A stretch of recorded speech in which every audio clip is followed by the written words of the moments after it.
ओम नमो शिवाय। दोस्तों, भगवान भोलेनाथ कहते हैं, महान कार्य को करने का एक ही तरीका है, जो आप करें उसे पहले पसंद करें। हर वो चीज जहर है जो आवश्यकता से अधिक है, फिर चाहे धन हो, भूख हो या फिर ताकत हो। जब आप जीतने का रास्ता चुनते हो तो कठिनाइयों हमेशा इंसानों से हार जाती है। व्यक्ति अकेले पैदा होता है और अकेले मर जाता है, और वो अपने अच्छे और बुरे कर्मों का फल खुद ही भुगतता है, और वह अकेले ही नर्क या स्वर्ग जाता है। आपके जीवन में आने वाली हर एक चीज में खूबसूरती होती है, लेकिन हर कोई उसे नहीं देख पाता। सफलता पहले से की गई तैयारी पर निर्भर है, और बिना ऐसी तैयारी के असफलता निश्चित है। प्रसन्नता पहले से निर्मित कोई चीज नहीं है, ये आप ही के कर्मों से आती है। अगर आपने जीवन में सफलता प्राप्ति करनी है तो बड़ा सोचो, जल्दी सोचो, आगे सोचो। विचारों पर किसी का एकाधिकार नहीं है। यदि आप दृढ़ संकल्प और पूर्णता के साथ काम करेंगे तो सफलता जरूर मिलेगी। विश्वास वो शक्ति है जिससे उजड़ी हुई दुनिया में भी प्रकाश किया जा सकता है। ऐसे जिए जैसा आपको कल मरना हो, ऐसे सीखें जैसे हमेशा जीवित रहना हो। उत्कृष्टता वो कला है जो प्रशिक्षण और आदत से आती है। हम इसलिए सही कार्य नहीं करते कि हमारे अंदर अच्छाई या उत्कृष्टता है, बल्कि वो हमारे अंदर इसलिए हैं क्योंकि हमने सही कार्य किया है। हम वो हैं जो हम बार बार करते हैं, इसलिए उत्कृष्टता कोई कार्य नहीं बल्कि एक आदत है। कोई काम शुरू करने से पहले स्वयं से 3 प्रश्न कीजिए। मैं ये क्यों कर रहा हूँ, इसके परिणाम क्या हो सकते हैं, और क्या मैं सफल होऊंगा। और जब गहरी से सोचने पर इन प्रश्नों के संतोषजनक उत्तर मिल जाएं, तभी आगे बढ़ें। अज्ञानी होना उतनी शर्म की बात नहीं है जितना कि सीखने की इच्छा ना रखना। जिसके पास धैर्य है वह जो चाहे वो पा सकता है। राय बेड़ियों की तरह होती हैं, जो आपको एक खास स्तर तक नीचे पकड़ कर रखती हैं। जीवन का बोध होना ही सशक्तिकरण है। अगर आप प्रतिक्रिया करने की अवस्था में हैं, तो कोई भी इंसान या कोई भी चीज आपके जीवन को अपने बस में ले सकती है। सचेत होकर उत्तर देना करना ही आगे बढ़ने का रास्ता है। अगर आप जिंदगी में सफलता प्राप्त करना चाहते हैं, तो हमें भूत के बारे में पछतावा नहीं करना चाहिए, ना ही भविष्य के बारे में चिंतित होना चाहिए। विवेकवान व्यक्ति हमेशा वर्तमान में जीते हैं।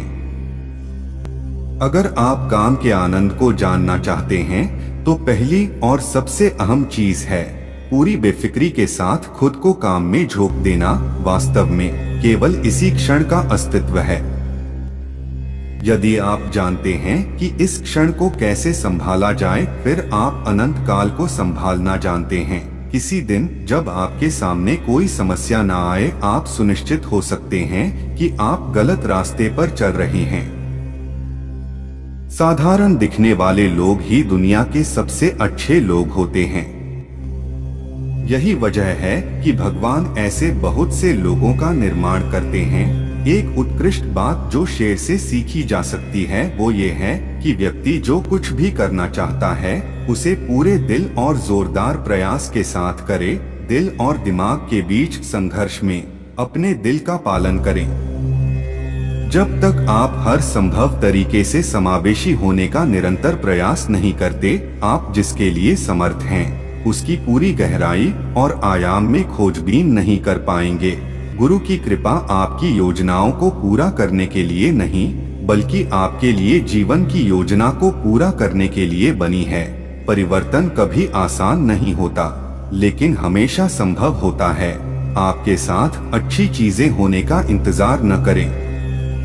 करुणा एक सर्वसमावेशी जुनून है। संसार में ये सारा टकराव, संघर्ष जो चल रहा है, वो मनुष्य के मन की बाहरी अभिव्यक्ति ही है। अगर मनुष्य के मन की स्थिति आरामदायक हो, तो हमें शांति की शक्ति का पता चलेगा।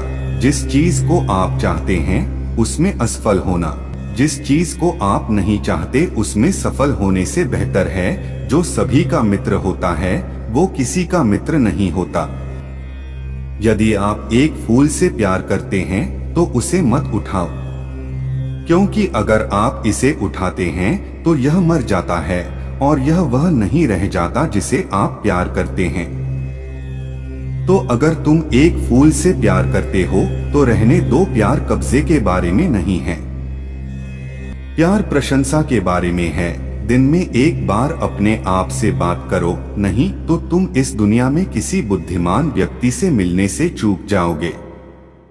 सच को 1000 अलग अलग तरीकों से कहा जा सकता है, फिर भी हर एक सच हो सकता है। आपको अंदर से बाहर बढ़ना है।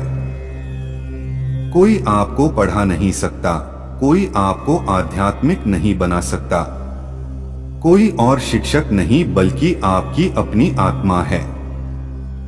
दिल और दिमाग के बीच संघर्ष में अपने दिल का पालन करें।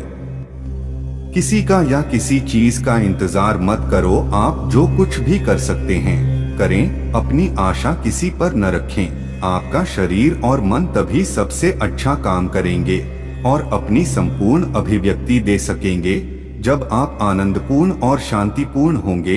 अगर हम अपने मन को शांत नहीं रखते तो फिर ये संसार शांतिपूर्ण कैसे होगा। संसार के संघर्ष, टकराव मनुष्य के मन की अभिव्यक्ति ही है। शांति अस्तित्व का सार है, शांति ही अस्तित्व की बुनियाद है। हम शांति का निर्माण नहीं कर सकते। अगर बहुत ज्यादा दखलंदाजी से दूर रहा जाए तो सब तरफ शांति ही होगी। उदासी गहराई देती है, प्रसन्नता ऊंचाई देती है, उदासी जड़ देती है, खुशियां शाखाएं देती हैं। खुशी एक पेड़ की तरह है जो आकाश में जा रही है और उदासी पृथ्वी के गर्भ में जा रही जड़ों की तरह है। दोनों की जरूरत है और एक वृक्ष जितना ऊंचा जाता है उतना ही गहरा वह एक साथ जाता है। वास्तव में यह हमेशा अनुपात में होता है, यही इसका संतुलन है। यथार्थवादी बने, चमत्कार की योजना बनाएं। आपको अंदर से बाहर बढ़ना है। कोई आपको पढ़ा नहीं सकता, कोई आपको आध्यात्मिक नहीं बना सकता, कोई और शिक्षक नहीं बल्कि आपकी अपनी आत्मा है। किसी की निंदा मत करो। यदि तुम मदद के लिए हाथ बढ़ा सकते हो तो ऐसा करो। यदि आप नहीं कर सकते हैं तो अपने हाथ जोड़कर अपने भाइयों को आशीर्वाद दें और उन्हें अपने रास्ते जाने दें। एक समय में एक काम करो और इसे करते समय अपनी पूरी आत्मा को इसमें डाल दो। बाकी सभी को छोड़कर हम वही काटते हैं जो हम बोते हैं। हम अपने भाग्य के निर्माता स्वयं हैं। किसी और का दोष नहीं है, किसी की प्रशंसा नहीं है। यदि तुम अपनी अनंत कमियों के बावजूद खुद से प्यार करते हो तो तुम कुछ दोषों की झलक पाकर किसी से कैसे नफरत कर सकते हो। यदि आपको वीडियो अच्छी लगी हो तो चैनल को सब्सक्राइब कर लें और बेल आइकन को क्लिक कर लें ताकि हमारी आने वाली नई वीडियो का नोटिफिकेशन सबसे पहले आप तक पहुंच सके। और कमेंट में ओम नमः शिवाय हर हर महादेव जरूर लिखें।